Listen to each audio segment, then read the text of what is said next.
Hello, it's Dumplet here. Here's an item from the Bangladesh Math Olympiad on geometry. Find the area of the pentagon.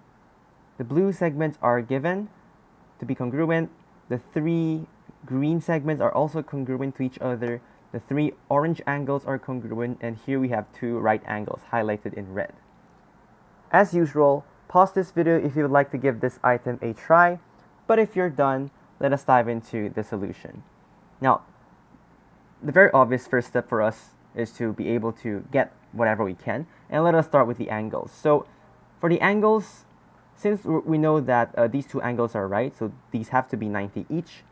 So let these three angles be x, then we should have the equation 3x plus 180 equals 540. Now pentagons have interior angles that add up to 540. You can verify it by the formula 180 times n minus 3, where n is the number of sides. So, n minus 2, where n is the number of sides. So if n equals 5, you're going to get 540 for this. Anyways, we need to solve for x in this equation. Solving x, we're going to get that x is 120. So these three angles each have a measure of 120 degrees. Now, we want to make a dissection in this pentagon. Since there isn't a straightforward way for us to get the area of a pentagon, especially that this is not even a regular pentagon. So I'm going to draw an auxiliary line connecting these 2 points with the right angles. Now doing this will help me create an isosceles triangle. Since it's given that these two segments have lengths of 1, we know that this must be isosceles, and since the vertex angle has a measure of 120, the other two angles must be 30. Now, by cosine law in this triangle, we will be able to get the length of this side. So let this side be x. By cosine law, this should be true.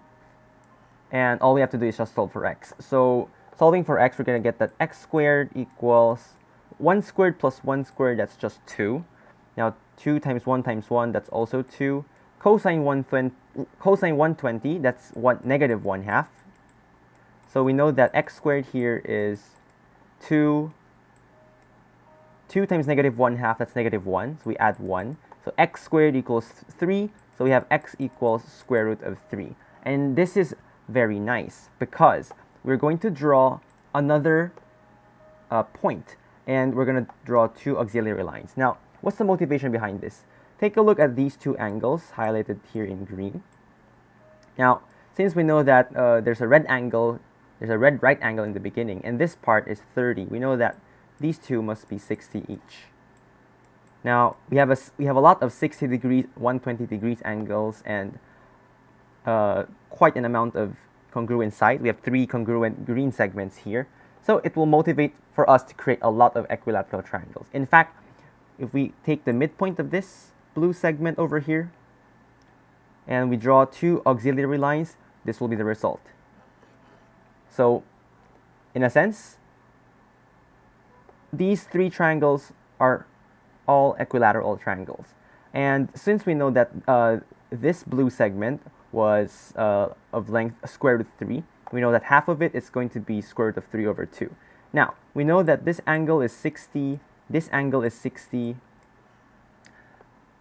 and therefore we can use the fact that we have a lot of congruent segments for us to be able to conclude that we have three equilateral triangles side by side, forming this trapezoid over here. And this is a very common setup to be seen in a lot of geometry items. So we're now focusing on the area of the pentagon. So we're going to add the blue isosceles triangle at the top, and we're going to add three equilateral triangles as shown here. So we can get the blue area via the formula, the trigonometric formula of 1/2 AB sine theta. Since we have the two segments of 1 and we have the angle in between to be 120 degrees. And for the equilateral triangle, we already have the side length, so that's no problem. All we have to do is just use the two formulas. For the equilateral triangle, we use the formula for the area. Area is equal to the side squared times square root of 3 all over 4. Now these two formulas, better memorize these formulas because it's going to be helpful. So all we have to do is just make all the substitutions. So for the blue area, we have this area. And we have, for the 3 triangles, we have that. So all you have to do is just get 1/2 times 1 times 1 times sine 120. This will give you square root of 3 all over 4. Now for the 3 green equilateral triangles, we're going to get side squared. Now the side is of square root of 3 over 2, so side squared. This gives you 3/4. So side squared is 3/4 times square root of 3 all over 4, and this gives you 9 square root of 3 over 16. Adding these two, we're going to get our final answer of 13 square root of 3 all over 16. Hopefully you guys learned something new from this video, and I'll see you in the next one. Bye-bye!